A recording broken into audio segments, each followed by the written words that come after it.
Investing in cinemas without cinema knowledge is injurious to you, your family, and the audience too. अन्नदाता सुखी भव.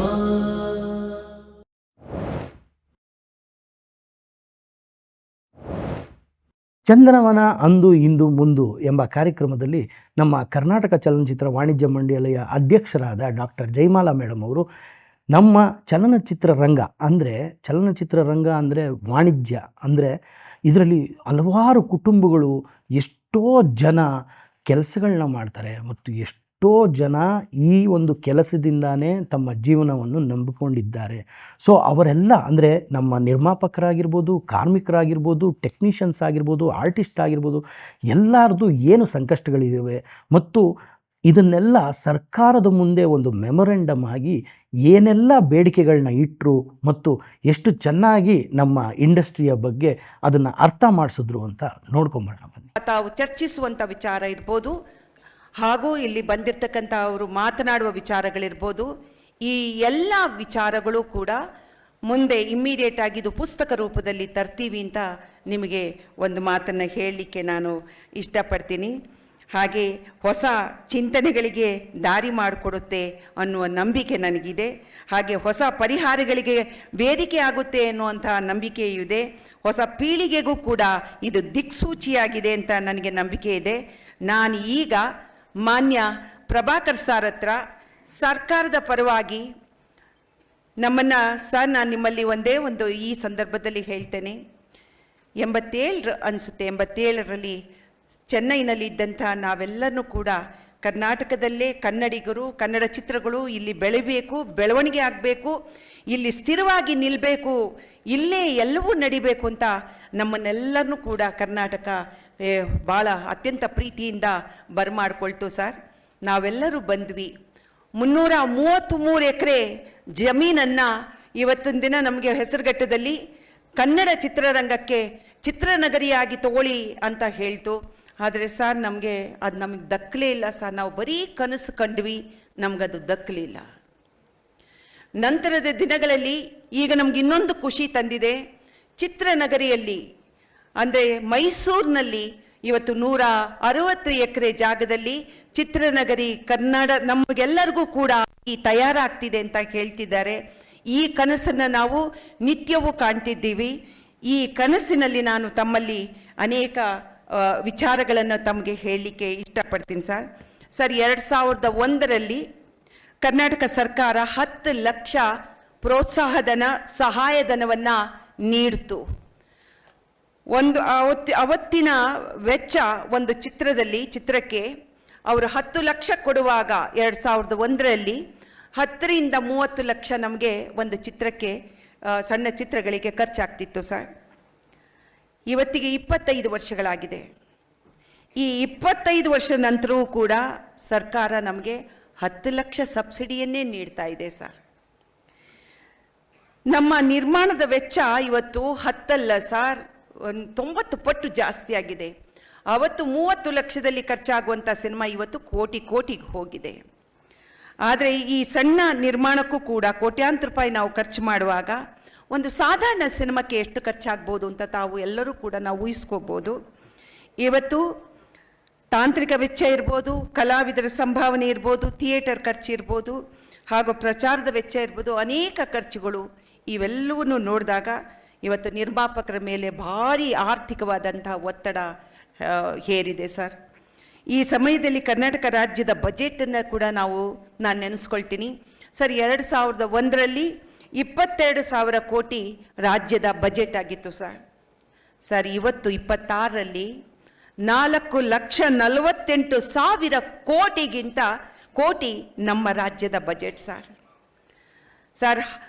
22,000 ಕೋಟಿ ಇದ್ದಾಗಲೂ 10 ಲಕ್ಷ ಕೊಟ್ರಿ ಸರ್. ಇವತ್ತಿನ ವೆಚ್ಚಗಳು ಎಷ್ಟಾಗಿದೆ ಸರ್? ಇವತ್ತು ನಿಜವಾಗ್ಲೂ ನಮಗೆ ಇವತ್ತು ಸರ್ಕಾರದ ಆರ್ಥಿಕ ಶಕ್ತಿ ಅಪಾರವಾಗಿ ಹೆಚ್ಚಾದರೂ ಕೂಡ ಚಿತ್ರರಂಗಕ್ಕೆ ನೀಡ್ತಿರ್ತಕ್ಕಂಥ ದುಡ್ಡು ಮಾತ್ರ ಅದೇ 10 ಲಕ್ಷ ಆಗಿರೋದ್ರಿಂದ ಕನ್ನಡ ಚಲನಚಿತ್ರ ಕೇವಲ ಮನರಂಜನೆಗಾಗಿ ಇರುವ ಕ್ಷೇತ್ರ ಅಲ್ಲ ಸರ್. ಇದು ಕನ್ನಡ ಭಾಷೆ, ಸಂಸ್ಕೃತಿ, ನಮ್ಮ ನಾಡಿನ ಹೆಮ್ಮೆಯನ್ನು ಜಗತ್ತಿಗೆ ತೋರಿಸುವಂತಹ ಮಹತ್ವದ ಒಂದು ಮಾಧ್ಯಮ. ಸಾವಿರಾರು ಕುಟುಂಬಗಳ ಜೀವನ ಇವತ್ತು ಈ ಕ್ಷೇತ್ರದ ಮೇಲೆ ಅವಲಂಬಿತ ಆಗಿದೆ ಸರ್. ನಾನು ತಮ್ಮಲ್ಲಿ ಕೇಳೋದೇನೆಂದರೆ, ಈ ಪರಿಸ್ಥಿತಿಯನ್ನು ಅರ್ಥ ಮಾಡಿಕೊಂಡು ಕನ್ನಡ ಚಿತ್ರಗಳಿಗೆ ತಾವು ಈಗ ನೀಡ್ತಿರ್ತಕ್ಕಂಥ 10 ಲಕ್ಷದ ಬದಲಾಗಿ 25 ಲಕ್ಷವನ್ನು ಕನ್ನಡ ಚಿತ್ರಕ್ಕೆ ನೀಡಬೇಕು ಅಂತ ನಾನು ತಮ್ಮಲ್ಲಿ, ಸರ್ಕಾರಕ್ಕೆ, ಮಾನ್ಯ ಮುಖ್ಯಮಂತ್ರಿಗಳಲ್ಲಿ ತಾವು ಇದನ್ನು ನಮಗೆ ಮಾಡಿಕೊಡ್ಬೇಕು ಸರ್. ಯಾಕೆಂದರೆ ನಾವು ಪ್ರತಿ ಸಲ ಉದ್ಯಮದವರು ನಾವು ಬಂದ್ವಿ ಅಂತಂದರೆ ನಮ್ಮನ್ನು ಅತ್ಯಂತ ಗೌರವದಿಂದ ಮಾನ್ಯ ಮುಖ್ಯಮಂತ್ರಿಯವರು ಮಾತಾಡಲಿಕ್ಕೆ ಅವಕಾಶ ಮಾಡಿಕೊಡುವಂಥ ಬಹಳ ದೊಡ್ಡ ವ್ಯಕ್ತಿತ್ವ ತಮ್ಮದು. ಪ್ಲೀಸ್ ನಮಗೆ ಈ ಸಹಾಯವನ್ನು ಮಾಡಬೇಕು.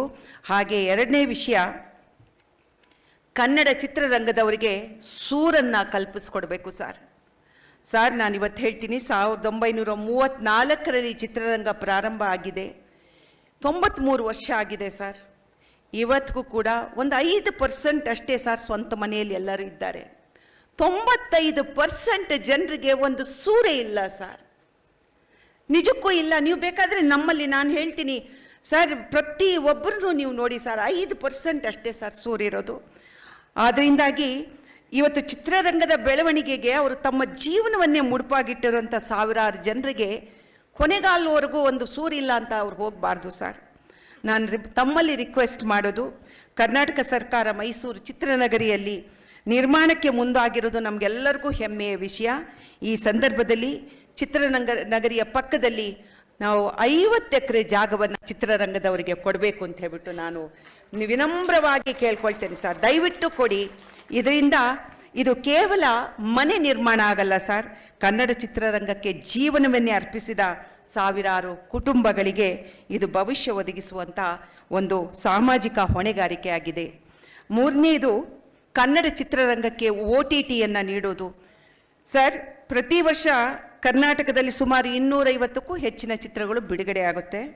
ಆದರೆ ಅದರಲ್ಲಿ ಸಮರ್ಪಕವಾದಂಥ ಚಿತ್ರಮಂದಿರಗಳು ಸಿಗದೆ, ಅಥವಾ ಬಿಡುಗಡೆ ಆಗಲಿಕ್ಕೆ ಹೂಡಿಕೆ ಹಣ ವಾಪಸ್ ಪಡೆಯೋಕ್ಕೆ ಸಾಧ್ಯವಾಗದೆ, ಮತ್ತು ಇದ್ರ ಜೊತೆಗೆ ಸ್ಯಾಟಲೈಟು ಹಾಗೂ ಹಕ್ಕುಗಳ ಮಾರಾಟ ಕುಸಿದೋಗಿರೋದ್ರಿಂದ ಬಹುತೇಕ TV ಚಾನೆಲ್ಗಳು ಇವತ್ತು ಮಾಧ್ಯಮ ಸಂಸ್ಥೆಗಳು ಬಹುರಾಷ್ಟ್ರೀಯ ಕಂಪನಿಯ ನಿಯಂತ್ರಣದಲ್ಲಿರೋದ್ರಿಂದ ಸಣ್ಣ ಮತ್ತು ಮಧ್ಯಮ ಮಟ್ಟದ ಕನ್ನಡ ಚಿತ್ರಗಳು ಖರೀದಿಸಲು ಯಾರೂ ಕೂಡ ಮುಂದೆ ಬರ್ತಿಲ್ಲ ಸರ್.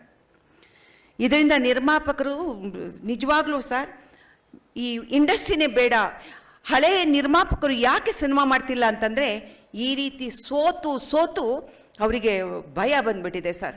ದಯವಿಟ್ಟು ಮುಂದೆ ಬಂದಿರತಕ್ಕಂಥ ಹೊಸ ಪ್ರತಿಭೆಗಳು ಇವರಿಗಾಗಿ ತಾವು OTT ವೇದಿಕೆಯನ್ನು ಸ್ಥಾಪನೆ ಮಾಡಬೇಕು. ಸರ್ಕಾರ ಈಗಾಗಲೇ ಮಾನ್ಯ ಮುಖ್ಯಮಂತ್ರಿಗಳು ಬಜೆಟಲ್ಲಿ OTTಯನ್ನು ಸ್ಥಾಪನೆ ಮಾಡಿದೆ. ಈ ಸ್ಥಾಪನೆ ಮಾಡಿರ್ತಕ್ಕಂಥ OTTಯನ್ನು ದಯವಿಟ್ಟು ಕೂಡಲೇ ಅದನ್ನು ಘೋಷಿಸೋದ ಜೊತೆ ಎಲ್ಲ ಅನುಷ್ಠಾನಕ್ಕೆ ತನ್ನಿ ಸರ್. ದಯವಿಟ್ಟು ಅನುಷ್ಠಾನಕ್ಕೆ ತಂದರೆ ಇವತ್ತು ಸಣ್ಣ ಮತ್ತು ಮಧ್ಯಮ ಡಿಜಿಟಲ್ ಬಿಡುಗಡೆಯ ಅವಕಾಶ ನಮ್ಮ ಎಲ್ಲ ನಿರ್ಮಾಪಕರಿಗೆ ಸಹಾಯ ಆಗುತ್ತೆ. ದಯವಿಟ್ಟು ಮಾಡಿಕೊಡ್ಬೇಕು ಅಂತ ನಾನು ತಮ್ಮಲ್ಲಿ ಕೇಳ್ಕೊಳ್ತೀನಿ. ಸರಿ, ಇನ್ನೊಂದು ಮಹತ್ವವಾದ ವಿಚಾರ, ಪ್ರಾಚ್ಯಾಗಾರ, ಆರ್ಕ್ಯೂಸ್ ಸರ್. 34ರಿಂದ 2010ರವರೆಗೂ 3000 ಚಿತ್ರಗಳು ಬಿಡುಗಡೆ ಕಾಣ್ತು ಸರ್. ನಂತರ ಡಿಜಿಟಲ್ ಬಂತು. ಈ 3000 ಚಿತ್ರಗಳು ಮಾಡುವಷ್ಟೊತ್ತಿಗೆ ಅನೇಕ ಬದಲಾವಣೆಯ ನಡುವೆ ಕರ್ನಾಟಕದಿಂದ ಅನೇಕ ಸ್ಟುಡಿಯೋ, ಲ್ಯಾಬು, ಫಿಲ್ಮು, ಸಂಸ್ಕರಣಾ ಕೇಂದ್ರಗಳು ಇವೆಲ್ಲವೂ ಕೂಡ ಮುಚ್ಚಿತು ಸರ್. ಆಗ ಹಲವಾರು ಅಮೂಲ್ಯವಾದ ಚಿತ್ರಗಳು ಅದು ನಾಶ ಆಯಿತು, ಹಾಳಾಯಿತು, ಸುಟ್ಟು ಥರ ಅಲ್ಲೇ ಕರ್ಕಲಾಯಿತು, ಅದು ಉಪಯೋಗಕ್ಕಾಗದೇ ಇದ್ದ ಹಾಗೆ ಬಂತು.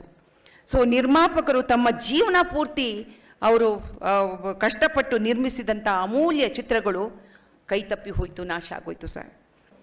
2009ರಿಂದ 10ರಲ್ಲಿ ಫಿಲ್ಮ್ ಅಕಾಡೆಮಿಯ ಸ್ಥಾಪನೆ ಆಯಿತು ಸರ್. ನನಗನ್ಸುತ್ತೆ ಇಲ್ಲೇ ಇದ್ದಾರೆ ನಾಗಭರಣ ಸಾರು, ಅವರ ಅವಧಿಯಲ್ಲೇ BDAಯಿಂದ 1 ಕೋಟಿ ರೂಪಾಯಿ ಆರ್ಕೀವ್ಸ್ಗಾಗಿ ತಂದರು ಅಕಾಡೆಮಿಗೆ. ನಂತರ ಅವರು ಇನ್ನೂ ಹೇಳಿದ್ರು, ಇನ್ನೂ ನಾವು 4 ಕೋಟಿಯನ್ನು ಕೊಡ್ತೀವಿ ಅಂತ ಹೇಳಿದ್ರು. ನಂತರ ಏನಾಯಿತು ಅಂತ ನನಗೆ ಗೊತ್ತಿಲ್ಲ, ಆದರೆ 1 ಕೋಟಿ ಬಂದಿದೆ ನಾಗಭರಣ ಸಾರ್ ಅವರ ಅವಧಿಯಲ್ಲಿ. ಮೊನ್ನೆ ಮಾನ್ಯ ಮುಖ್ಯಮಂತ್ರಿಗಳು 3 ಕೋಟಿಯನ್ನು ಅನೌನ್ಸ್ ಮಾಡಿದ್ದಾರೆ ಸರ್.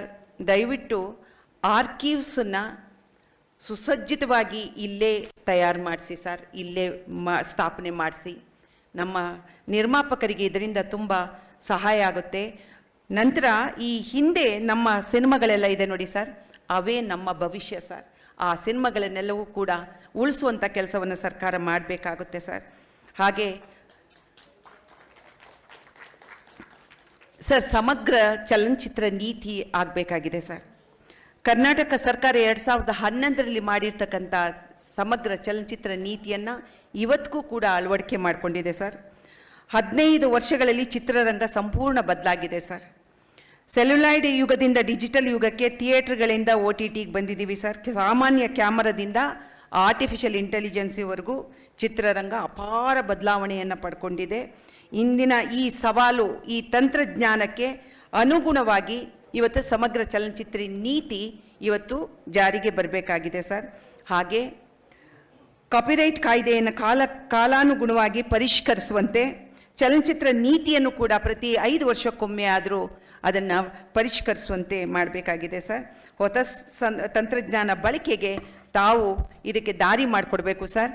ಈಗಾಗಲೇ ಮಾನ್ಯ ಮುಖ್ಯಮಂತ್ರಿಗಳು ಬಜೆಟಲ್ಲೂ ಕೂಡ ಮಾಡಿರೋದ್ರಿಂದ ಈ OTT ಹಾಗೂ ಈ ಹೊಸ ಸಮಗ್ರ ಚಲನಚಿತ್ರ ನೀತಿ ಜಾರಿಗೆ ಬರಬೇಕು ಅಂತ ನಾನು ತಮ್ಮಲ್ಲಿ ಕೇಳ್ಕೊಳ್ತೀನಿ ಸರ್.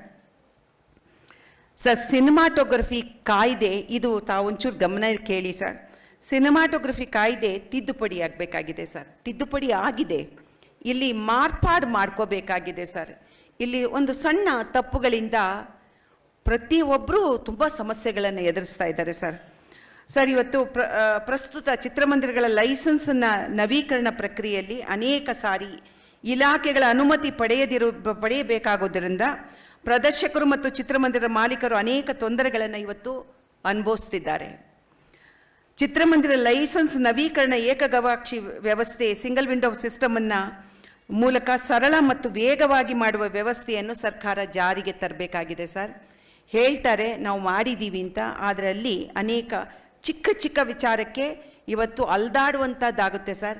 ಯಾಕೆಂದರೆ ಚಿತ್ರಮಂದಿರ ಕೇವಲ ಬೆಂಗಳೂರಿನಲ್ಲಿಲ್ಲ, ಬೇರೆ ಬೇರೆ ಭಾಗಗಳಿಂದ ಬರಬೇಕು, ಗ್ರಾಮೀಣ ಭಾಗದಿಂದ ಬರಬೇಕು, ಅವ್ರು ಇಲ್ಲಿ ಉಳ್ಕೋಬೇಕು. ಅದಕ್ಕಾಗಿ ಅವ್ರು ಪರದಾಡೋ ಪಾಡುಗಳು ಭಾಳ ಕಷ್ಟ ಇದೆ ಸರ್.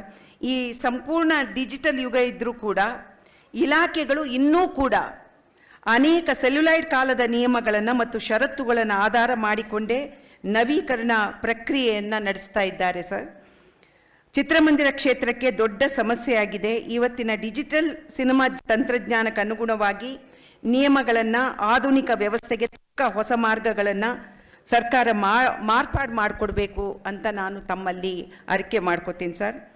ಇದೇ ವೇಳೆಯಲ್ಲಿ ಸರ್ 1200 ಚಿತ್ರಮಂದಿರಗಳು ಕಾರ್ಯನಿರ್ವಹಿಸ್ತಿದ್ದು ಇವತ್ತು 400 ಚಿತ್ರಮಂದಿರಕ್ಕೆ ಇಳಿದಿದೆ ಅಲ್ಲ. ಈ ಭಾರಿ ಚಿತ್ರಮಂದಿರ ಕುಸಿತದಿಂದ ಕನ್ನಡ ಚಿತ್ರರಂಗದ ವ್ಯಾಪ್ತಿ ಮತ್ತು ಮಾರುಕಟ್ಟೆಗೆ ದೊಡ್ಡ ಪೆಟ್ಟು ಇವತ್ತು ಹೊಡೆತ ಬಿದ್ದಿದೆ ಸರ್. ನಾನು ರಿಕ್ವೆಸ್ಟ್ ಮಾಡ್ತೀನಿ ಸರ್, ಕೇರಳದಲ್ಲಿ ಹೊಸ ಹೊಸ ಬಡಾವಣೆಗಳಾಗುವಾಗ ಜನಸಂಖ್ಯೆಗೆ ಅನುಗುಣವಾಗಿ ಚಿತ್ರಮಂದಿರಗಳು ಕೂಡ ಜಾಸ್ತಿ ಆಗ್ತಿತ್ತು. ಇವತ್ತು ಜನಸಂಖ್ಯೆಗೆ ಅನುಗುಣವಾಗಿ ಚಿತ್ರಮಂದಿರಗಳು ಏರಿಕೆ ಆಗ್ತಿಲ್ಲ, ಕುಸಿತಾ ಇದೆ. ಇದರಿಂದ ನಿರ್ಮಾಪಕರಿಗೆ ಭಾಳ ಕಷ್ಟ ಆಗುತ್ತೆ ಸರ್. ಸಿಂಗಲ್ ಥಿಯೇಟರ್ಸ್ ನಮಗೆ ಬೇಕೇ ಬೇಕು. ಆದ್ದರಿಂದ ನಾನು ಹೊಸ ಬಡಾವಣೆಗಳಲ್ಲಿ ಹೆಚ್ಚಿನ ಚಿತ್ರಮಂದಿರಗಳು ಮಾಡಲಿಕ್ಕೆ ಅವಕಾಶ ಮಾಡಿಕೊಡ್ಬೇಕು. ಅತ್ಯಗತ್ಯವಾದಂಥ ಸೌಲಭ್ಯಗಳನ್ನು, ಮೂಲ ಸೌಕರ್ಯವನ್ನು ಸರ್ಕಾರ ನೀಡಬೇಕು ಅಂತ ಹೇಳ್ಬಿಟ್ಟು ತಮ್ಮ ಮೂಲಕ ನಾನು ಕೇಳ್ತೀನಿ. ಹಾಗೆ ಈ ಕೆಲಸಗಳಾದರೆ ಸರ್ಕಾರಕ್ಕೂ ಭಾಳ ಲಾಭ ಆಗುತ್ತೆ. ಇವತ್ತು GST ಬರುತ್ತೆ, ಟ್ಯಾಕ್ಸ್ ಬರುತ್ತೆ. ಈ ತೆರಿಗೆಯ ಮೂಲಕ ಸರ್ ಇವತ್ತು ಉದ್ಯೋಗ ಕೂಡ ಸೃಷ್ಟಿಯಾಗುತ್ತೆ. ಉದ್ಯೋಗ ಸೃಷ್ಟಿಯ ಜೊತೆಗೆ ಈ ಸ್ಥಳೀಯ ವ್ಯಾಪಾರ ಈ ಮೂಲಕ ಹೆಚ್ಚಿನ ಆದಾಯಗಳು ಕೂಡ ಬರುತ್ತೆ. ದಯವಿಟ್ಟು ತಾವು ಇದ್ರ ಬಗ್ಗೆ ಗಮನ ಕೊಡಬೇಕು ಸರ್. ಹಾಗೆ ನಾನು ಕೊನೆಯದಾಗಿ ಒಂದೇ ಒಂದು ಕೇಳ್ತೇನೆ, ಚಲನಚಿತ್ರ ಪ್ರಶಸ್ತಿ ಪ್ರಕ್ರಿಯೆ ಸರ್ 22ರಿಂದ ಈವರೆಗೂ ಮಾಡಿಲ್ಲ. ಭಾಳ ನೋವಾಗುತ್ತೆ ಸರ್. ರಾಜ್ಕುಮಾರ್ ಅವರ ಹುಟ್ಟುಹಬ್ಬ ಸಂದರ್ಭದಲ್ಲಿ ಈ ಒಂದು ಪ್ರಶಸ್ತಿ ಸಮಾರಂಭ ನಡಿಬೇಕು ಅಂತ ನಾವು ಕೇಳ್ಕೊಂಡಿದ್ವಿ. ಮಾನ್ಯ ಮುಖ್ಯಮಂತ್ರಿಗಳು ಕೂಡ ಒಪ್ಕೊಂಡಿದ್ರು. ನಮ್ಮ ಗ್ರಾಚಾರ ಅನೇಕ ಸಂದರ್ಭದಲ್ಲಿ ಬೇರೆ ಬೇರೆ ಸಮಾರಂಭಗಳು ಮತ್ತು ಏನೇನೋ ಆಗುತ್ತೆ ಸರ್. ನಾನು ಒಂದು ರಿಕ್ವೆಸ್ಟು, ಆಯಾ ಕಾಲಕ್ಕೆ ಸರಿಯಾಗಿ ಈ ಪ್ರಶಸ್ತಿ ಸಮಾರಂಭಗಳಿರ್ಬೋದು, ಇವೆಲ್ಲವನ್ನು ಮಾಡಿಕೊಡ್ಲಿಕ್ಕೆ ತಾವು ಅನುವು ಮಾಡಿಕೊಡ್ಬೇಕು. ನೋಡಿದ್ರಲ್ಲ, ನಮ್ಮ ಪರವಾಗಿ ಡಾಕ್ಟರ್ ಜಯಮಾಲಾ ಮೇಡಮ್ ಅವರು ಕರ್ನಾಟಕ ರಾಜ್ಯ ಸರ್ಕಾರದ ಮುಂದೆ ಯಾವ ರೀತಿ ಎಲ್ಲ ಏನೇನೆಲ್ಲ ಬೇಕು ಅನ್ನೋದ್ರ ಬಗ್ಗೆ ಮಾತಾಡಿದ್ನ ಮುಂದಿನ ಸಂಚಿಕೆಯಲ್ಲಿ ವಿಚಾರ ಸಂಕಿರಣದಲ್ಲಿ ಏನೇನೆಲ್ಲ ಮಾತಾಡಿದ್ರು ಅನ್ನೋದನ್ನ ನೋಡೋಣ.